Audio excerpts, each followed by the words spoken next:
यं ब्रह्मा वरुडेन्द्र रुद्रमरुतस्तनुवन्ति दिवे स्तवे वेदे साङ्गपदा कर्मपुनि कथै गायन्ति हंसामागा ध्यान वसिष्ठ तदतेन मनसा पश्यन्ति यं योगिनो यस्यं दम्न बिन्दु सुरसुरगणा देवाय तस्मै नमः श्रीमचन्द्रदयितो जबलम्पु शुक्लम्बरा मल्लिका मालालङ्कृतकुण्डला परिलासमुक्तावली शोभिता सर्वज्ञाननिधान पुस्तकाधरा रुद्राक्षमालाकरा वाग्देवी वदनाम्बुजे वस्तुमेत्रै लोकया माता चिरं मुखं करोति वाचालं पङ्गु लग्यते गिरिं यत्कृपातमहं वन्दे परमानन्दशङ्करम् नमो भगवते तस्मै वास्यामि तस्य प्रसादात् वक्ष्यामि महादेव कथाम्यं नारायणं नमस्कृत्य नरं चैव नरोत्तमं देवी सरस्वती व्यासं च जयमिन्द्रायत् साष्टाङ्गं नमस्कृत्य श्रीस्वस्थानि परमेश्वर्यै कथा सुदोपमा देवश्रुतपिष्टफलं लभ्यत् ओम श्रीस्वस्थानि परमेश्वर्यै नमो।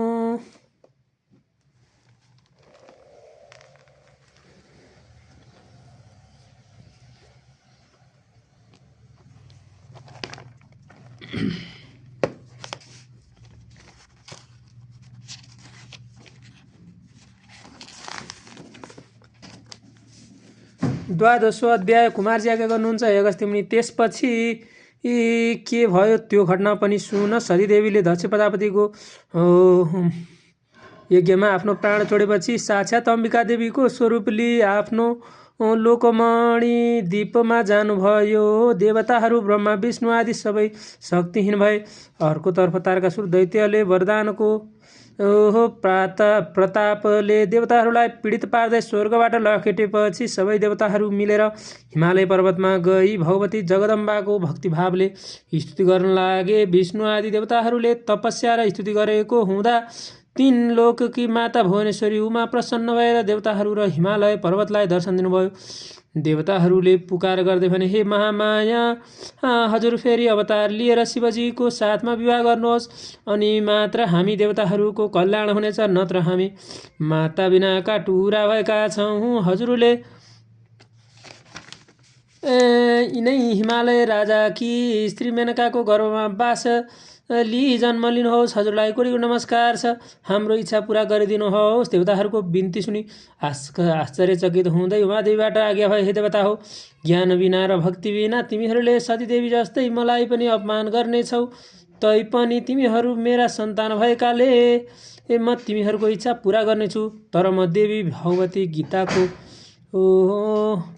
दिव्य उपदेश हिमालय पर्वत लगायत ब्रह्मा विष्णु आदि देवताहरूलाई दिनेछु। भुवनेश्वरी उमाको यस्तो वचन सुनेर विष्णु आदि देवताहरू अत्यन्तै प्रसन्न भएर उमादेवीले दिनुभएको 508 श्लोकको 10 अध्यायले पूर्ण देवी भगवती गीताको उपदेश ग्रहण गरे। त्यसपछि भुवनेश्वरी उमादेवी ले आफू हिमालयकी पुत्री हुने वरदान देवताहरूलाई दिनुभयो। त्यसपछि उमादेवी अन्तर्ध्यान हुनुभयो। देवताहरू प्रसन्न भए। त्यसपछि हिमालय र मेनकालाई भगवतीको उद्देश्यले कठोर तप गर्न लगाए, जसबाट माता भगवती मेनकाको गर्भमा बास लिन आउनुभयो।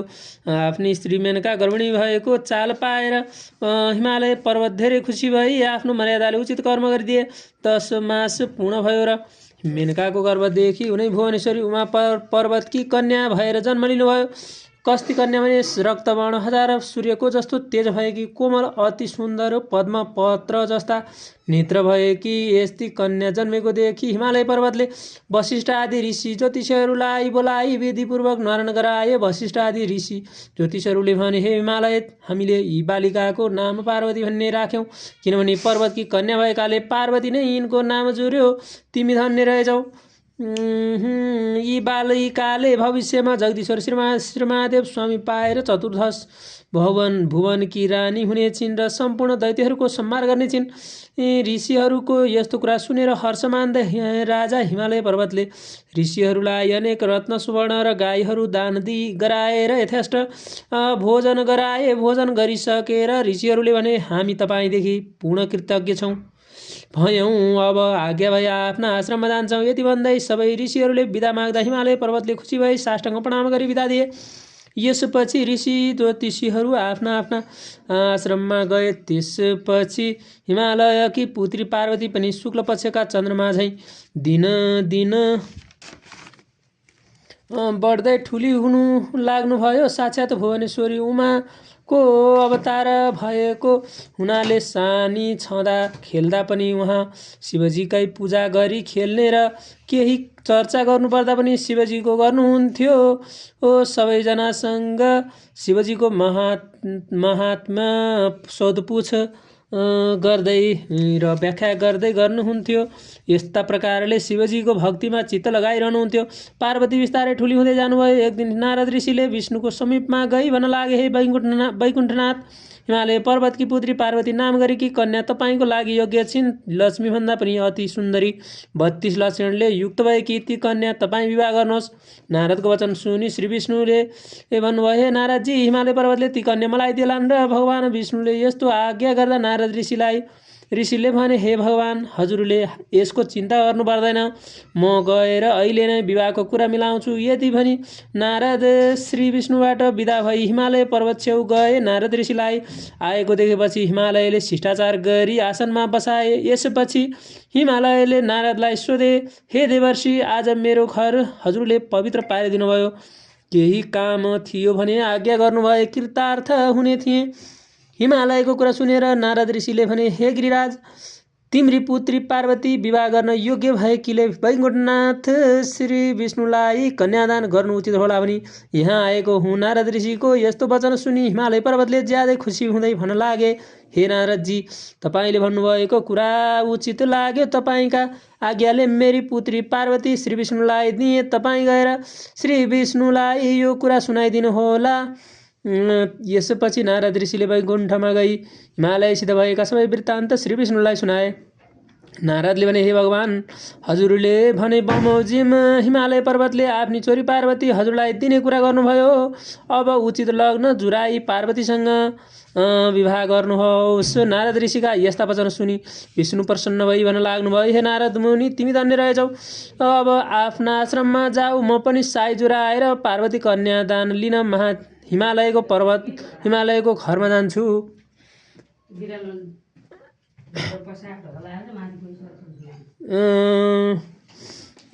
यति भनी विष्णुले नारदलाई बिदा दिनुभयो। नारदजी बिदा भई आफ्ना आश्रममा गए। त्यसपछि हिमालय पर्वतले नारद ऋषिलाई बोलाएर विष्णु कहाँ लग्न जुराउन पठाए। आफ्ना गुरु वशिष्ठ, बृहस्पति आदि सम्पूर्ण देवता, ऋषि, यक्ष, गन्धर्व, किन्नर, दैत्य, नाग सबैलाई विवाहको दिन जुराएर निमन्त्रणा गरे। र श्री विष्णु पनि पार्वती कन्यादान लिन भनी हिमालय पर्वतको घरमा जानुभयो। र मेनकाले पार्वतीलाई हिरा, मोती, माणिक्य, नाना रत्न, अलङ्कार, वस्त्र पहिराई श्रृङ्गार गराई राखिन्। त्यो देखि जया, विजया, अजिता र अपराजिता नाम गरेका पार्वतीका साथीहरूले पार्वतीसँग गएर भन्न लागे, हे पार्वती, आज तिम्रो विवाह हुन्छ। तिम्रा मातापिताले विष्णुलाई कन्यादान दिन्छन्, के तिमीलाई थाहा छैन? सखीहरूको यस्तो कुरा सुनि पार्वतीले भन्नुभयो, मैले बाल्य अवस्थादेखि नै श्री महादेवलाई स्वामी पाऊँ भनी उहाँकै आराधना गरी बसेकी छु। यदि मेरा बाबा हिमालयले मेरो कन्या दान महादेव बाहेक अरू कसैलाई गरिदिए भने आत्महत्या गरी प्राण त्याग्नेछु। पार्वतीको यस्तो वचन सुनि सखीहरूले भने, हे पार्वती, त्यसो भए यहाँ नबस, हामी कसैले नदेख्ने ठाउँमा तिमीलाई लुकाइ आउँछौँ, हामीसँग हिँड। सखीहरूले यति भनेपछि कसैले चाल नपाउने गरी पार्वती तिनीहरूको साथमा घरबाट निस्किनुभयो। सखीहरूले नदीका तीरको एउटा वनमा लगेर कसैले नदेख्ने ठाउँमा पार्वतीलाई लुकाइ आए। त्यसपछि हिमालय पर्वतले आफ्ना गुरु बृहस्पतिलाई यज्ञमा बसाली विधिपूर्वक विष्णुलाई कन्यादान दिन भनी पार्वतीलाई लिन पठाए। तर लिन जानेले पार्वतीलाई कहीँ नदेखी पनि देखेनन् र हिमालयको समीपमा गई भन्न लागे, हे राजन, पार्वती घरमा छैनन्। हिमालय पर्वतले यस्तो खबर सुनेपछि पार्वतीलाई सबै ठाउँमा खोजे, तर कहीँ पाउन नसकी दुखी र आश्चर्यचकित भए। पर्वतराजले त्यो खबर सुनेर चित्ताकुल गरी गुरु बृहस्पति ऋषि छेउ गई भने, हे गुरु, मेरी छोरी पार्वती कहीँ पनि छैनन्, विवाहको लग्न टर्न लाग्यो, अब कसो गरौँ? यस प्रकार हिमालय पर्वतले आफैलाई खेद प्रकट गरेको देखेपछि बृहस्पति ऋषिले भने, यस लग्नमा यो विवाह भएन, अब पछि गरौँला। हिमालय र गुरु बृहस्पतिले श्री विष्णुसँग सबै कुराको बिन्ती गर्दा विष्णु आदि सम्पूर्ण देवताहरू दुखित भई फर्केर आफ्ना आफ्ना आश्रममा गए। उता सखीहरूले पार्वतीलाई लुकाई आएपछि पार्वतीले नदीका तीरमा बसी बालुवाको शिवलिङ्ग बनाई महादेवको आराधना गरी पूजा गर्न लाग्नुभयो। धेरै कालपछि त्यस बालुवाको शिवलिङ्ग देखेकी श्री महादेव प्रकट भई पार्वतीलाई आफ्नो स्वरूपको दर्शन दिनुभयो। त्यसपछि महादेवबाट आज्ञा भए, पार्वती मलाई किन आराधना गर्यौ? जगदीश्वर महादेवको अमृतमय वाणी सुनेर पार्वतीले विन्ती गर्नुभयो, जगदीश्वर, मैले बाल्यवस्थादेखि नै श्री महादेव स्वामी पाऊँ भनी हजुरको आराधना गरिरहेको छु। मेरा पिता हिमालय पर्वतले श्री विष्णुलाई कन्यादान दिन लाग्दा भागेर यहाँ आई एक्लै लुकिरहेकी छु, मेरो रक्षा गर्नुहोस्, मदेखि प्रसन्न होइ बक्सियोस्। पार्वतीको यस्तो वचन सुनि श्री महादेवले आज्ञा गर्नुभयो, पार्वती, तिम्रा मातापिताले कन्यादान नदिई तिमीलाई मैले आफ्नी स्त्री भन्न मिल्दैन। पहिला आफ्ना मातापितालाई मनाऊ र एउटा व्रतको अनुष्ठान गर। फेरि पार्वती बिन्ती गर्नुहुन्छ, ईश्वर, जसो गर्ने हो मलाई उपदेश बक्सनुहोस्। मैले त आफ्नो शरीर हजुरलाई अर्पण गरिसकेकी छु, यसमा फरक पर्यो भने आत्महत्या गर्नेछु। पार्वतीको यस्तो कुरा सुनि श्री महादेवबाट आज्ञा भयो, हे पार्वती, विष्णु आएर तिमीलाई जस्तो उपदेश गर्नुहोला तिमीले त्यसै गर्नु। शिवजीको यस्तो आज्ञा सुनि पार्वतीले हवस् भनी श्री महादेवलाई साष्टाङ्ग प्रणाम गर्नुभयो। त्यसपछि महादेव अन्तर्ध्यान हुनुभयो। पार्वती पनि आफ्नो घर फर्कनुभयो। हिमालय पर्वतले पार्वतीलाई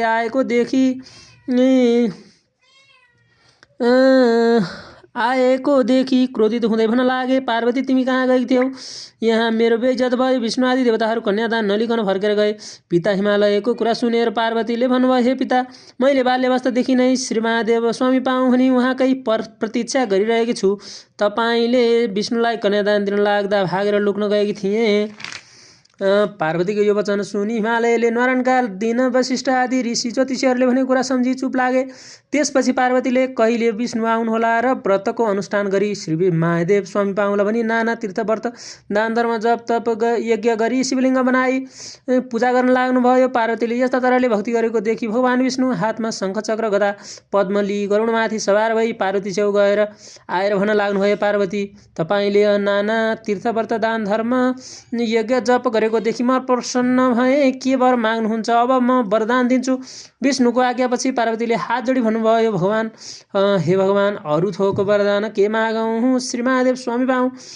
पार्वतीले यस्तो भनेको सुनि विष्णु आज्ञा गर्नुहुन्छ, हे पार्वती, तीर्थ व्रत दान धर्म जप तप भन्दा पनि उत्तम कुरा म बताउँछु, एकचित्त भई सुन्नुहोस्। श्री स्वस्थानी परमेश्वरीको व्रत गरे त्यस व्रतका प्रभावले तपाईँले जगदीश्वर श्री महादेव स्वामी पाउनुहुनेछ, यति विष्णुले आज्ञा गरेको सुनि पार्वती फेरि बिन्ती गर्नुहुन्छ, हे लोकनाथ, त्यस व्रतको विधि के हो, के गर्नुपर्छ त्यो आज्ञा गर्नुहोस्। विष्णु आज्ञा गर्नुहुन्छ, हे पार्वती, श्री विश्वस्थानीको व्रत आरम्भ पौष शुक्ल पूर्णिमाका दिनदेखि गर्नुपर्छ। त्यो पनि कसरी भने हात गोडाका नङ काटी पवित्र भई एक भक्त रही स्नान गरी नित्य मध्यकालमा श्री महादेवको पूजा गर्नुपर्छ। महिना दिन पुगेपछि माघ शुक्ल पूर्णिमाका दिन 108 रोटी, 108 नकाटिएका अक्षता, 108 बेली पुष्प, 108 पान, 108 कुड्का सुपारी, 108 सबै जात जातका फलफुल, 108 जनै इत्यादि तयार गरी तामाको थालीमा ओमकार लेखी गङ्गाजलले स्नान गराउनुपर्छ। धूप दीप नैवेद्य कस्तुरी भेटी चढाउनुपर्छ। षोडशोपचारले पूजा गर्नुपर्छ। जप अर्घ्य दिनुपर्छ। हे पार्वती, यस तरिकाले श्री स्वस्थानी परमेश्वरीको व्रत गर्नु। श्री स्वस्थानी परमेश्वरी भने कि कस्ती हुनुहुन्छ भने अष्टेचु चदले स्वेव मातृकाष्ठा स्थितास्तथा खड्गम त्रिशूलं चौध्वञ्च अर्ध च वरमुत्पलं चतुर्भुजा त्रिनेत्रा च सर्वालङ्कार भूषिता सुवर्णबद्धिका साभा स्वस्थानी जगदीश्वरी अष्टदल पद्ममा अष्टमातृकाहरू बसेका खड्ग र त्रिशूल वर निलोत्पल हातमा लिएकी, 4 हात 3 आँखा भएकी, नाना अलङ्कार लगाएकी, पीत वर्ण सवर्ण पनि अधिक शोभायमान भएकी ती परमेश्वरीलाई ध्यान गरी हे ईश्वरी भनी उहाँसँग वरदान माग्नु र प्रसाद झिक्नु। त्यसपछि 8 अक्षता, 8 बेली पुष्प, 8 यज्ञ पवित, 8 कुड्का सुपारी सगुन समेत आफ्नो पतिलाई दिनु, पति नभए छोरालाई दिनु, छोरा नभए मिछोरालाई दिनु, मिछोरा पनि नभए जुन कामले व्रत गरेको हो मेरो यही काम नाको सिद्ध होस् भनी गङ्गामा लगिबहाउनु र 100 रोटी आफूले फलाहार गर्नु, रात्रिमा जागराम भई उनै ईश्वरीको महिमा सुन्नु र सुनाउनु। हे पार्वती, श्री स्थानी परमेश्वरीको प्रसाद लिने बेलामा श्री महादेव तपाईँका समीपमा आइपुग्नु हुनेछ। तपाईँको भक्तिदेखि म सन्तुष्ट भएँ। श्री महादेव समीप आउनुहोला। यति भनी श्री विष्णुले वरदान दिनुभयो र पार्वतीले मनमा आनन्द मानी विष्णुलाई श्रद्धापूर्वक पूजा गरी प्रणाम गर्नुभयो। पार्वतीले पूजा गरिसकेपछि विष्णु गरुडमा सवार भई त्यहाँबाट अन्तर्ध्यान भई वैकुण्ठमा जानुभयो।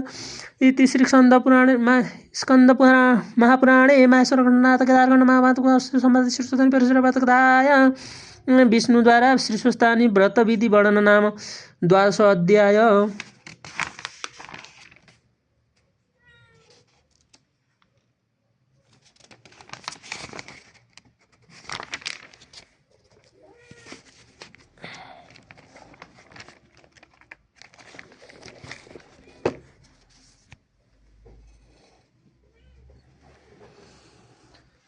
उपनयतु मंगल सकल जगन मंगलालय श्रीमान दिनकर किरण निवेदित नमन लिनदल निवेचन कृष्ण काले वसंतु पर्जन्य पृथ्वी शशालिनी देशो छोभर यम शोभरहितो व्रणा सन्तु निवा पुत्रा पुत्रिणा सन्तु पौत्रिणा निधन सदना सन्तु जीवन्तु सरदा शतम।